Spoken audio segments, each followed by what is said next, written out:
अस्सलाम वालेकुम। धरती टीवी न्यूज़ सां गॾु मां आहियां फ़ौज़िया एजाज़। सभ खां पहिरियां हेडलाइन।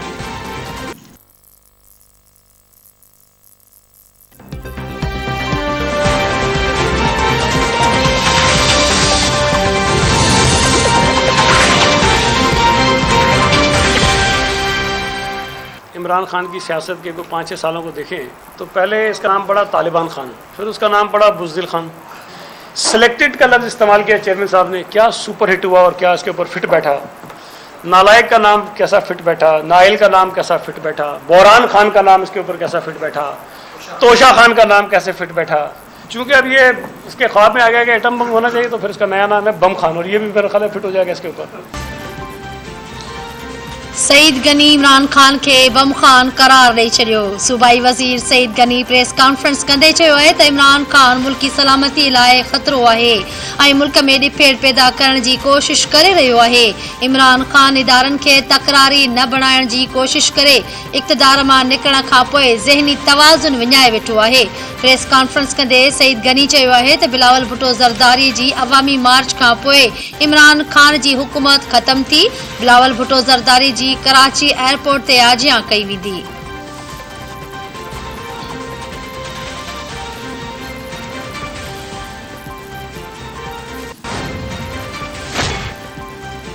कराची में थियल दहशतगर्दी जी मज़म्मत कयूं था। कराची यूनिवर्सिटी हमले में मुलविस जाबदारनि खे सख़्त सज़ा ॾिनी वेंदी। परॾेही मामलनि जे वफ़ाक़ी वज़ीर बिलावल भुट्टो ज़रदारी चयो आहे त चीनी उस्तादनि जे मारिजण ते खेसि अफ़सोस आहे। चीनी शहरनि जी सिक्योरिटी यकीनी बणाई वेंदी। माज़ीअ में बि दहशतगर्दी जो मुक़ाबिलो करे कामयाबी माणी। पाक चीन दोस्तीअ जे दुश्मननि खे बख़्श न कयो वेंदो।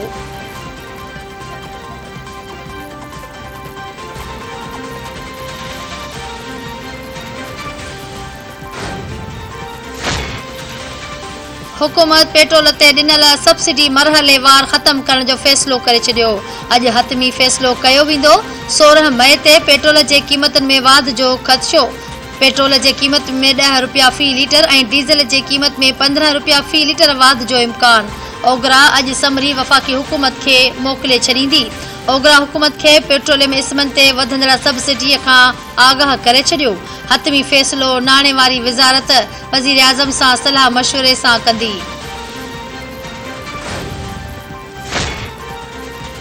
सियालकोट में पीटीआई जलसे जो हंधि मसीही बिरादरी जे एहतजाज बाद तब्दील करे छॾियो। पीटीआई पारां बिना इजाज़त जलसे जी तयारियुनि ते पुलिस कार्रवाई। उस्मान डार समेत केतिराई पीटीआई कारकुन गिरफ़्तार। पुलिस क्रेन जी मदद सां सीआईटी ग्राउंड मां जलसे जो सामान हटाए छॾियो। पुलिस कार्रवाई ख़िलाफ़ पीटीआई कारकुननि जो एहतजाज।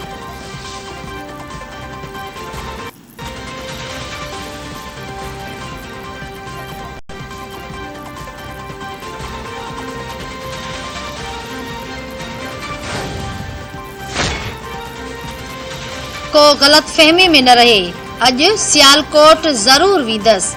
पीटीआई चेयरमैन इमरान खान चयो आहे त इम्पोर्टेड हुकूमत सियालकोट में इश्तिहाल अंगेज़ी कई। हुकूमत जेको कुझु कयो आहे उहो गैर मुतफ़िक़ा आहे। ज़मानतुनि ते आज़ाद जाबदार जे टोले सदाईं फाशिस्ट हरबा इस्तेमाल कया आहिनि।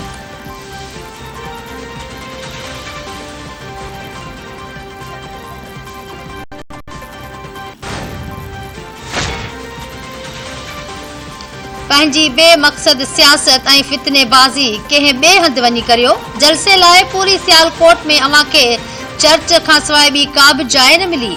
हुकूमत जी अवलीन ज़िम्मेवारी समूरनि अक़लियतुनि जे हक़नि जी रखवाली आहे। मुस्लिम लीग नून जी नाइब सदर मरियम नवाज़ पंहिंजे ट्वीट में चयो आहे त चर्च जे ग्राउंड में जलसो मसीही बिरादरी जी इबादत गाहनि जी तौहीन आहे। मसीही बिरादरी केतिरनि ई ॾींहनि खां उन ते एहतजाज करे रही हुई। जलसो करण पीटीआई जो हक़ आहे, पर मज़हबी जज़्बनि खे छीहो रसाइण संदन हक़ नाहे। उन जी खेनि इजाज़त न ॾिबी।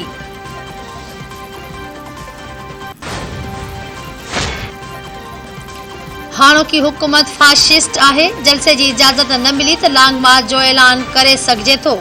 शेख रशीद चयो आहे त हाणोकी हुकूमत डिक्टेटर हुकूमत खां बि अॻिते निकिरी वई आहे। माण्हू लॉन्ग मार्च तरफ़ वञी रहिया आहिनि। जल्द ऐलान थी सघे थो।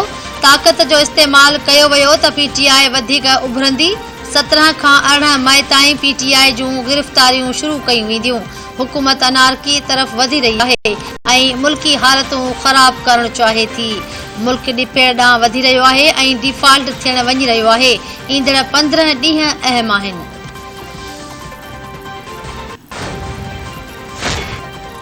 सिहत खाते पारां इस्लामाबाद, कराची ऐं लाहौर जे हवाई अॾनि ते अॼु खां कोरोना रैपिड टेस्टिंग जो फ़ैसिलो।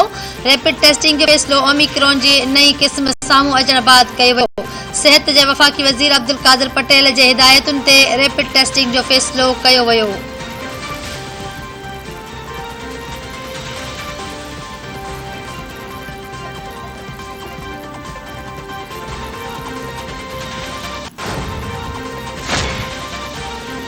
भारतीय राजधानी नई दिल्ली में 4 माड़ इमारत के बाहि लगी वई। 27 ॼणा सड़ी फोत, 12 ज़ख़्मी थी पिया। भारतीय फायर ब्रिगेड खाते जो चवणु आहे त मोकंडा वारे इलाइक़े में हिकु कारोबारी इमारत खे शॉर्ट सर्किट सबबि बाहि लगी वई, जंहिं पूरी इमारत खे पंहिंजे लपेट में आणे छॾियो। 70 खां वधीक माण्हू इमारत में मौजूद हुआ। फाथल माण्हुनि खे दरियुनि जे शीशा भञी रसीअ जी मदद सां ॿाहिरि कढियो वियो।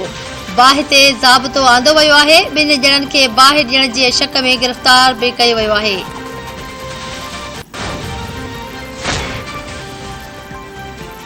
लाड़काने भरिसां हादसो, 2 ॼणा फोत, 2 ज़ख़्मी। बगड़ बाईपास वटि टायर ब्रस्ट थियण सबबि कार कल्टी थी पई।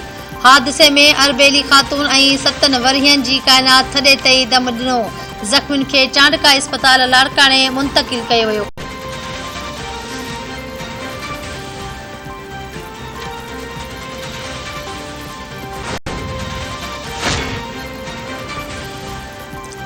सिजावल में राइस मिल मां नौजवान जो हथ पेर ॿधल लाश जी सुञाणप पप्पू उर्फ दीवान नरेश कुमार थी। पुलिस मढ़ इस्पताल मुंतक़िल करे छॾियो। पुलिस मूजिबि वाक़िए जी जांच जारी आहे।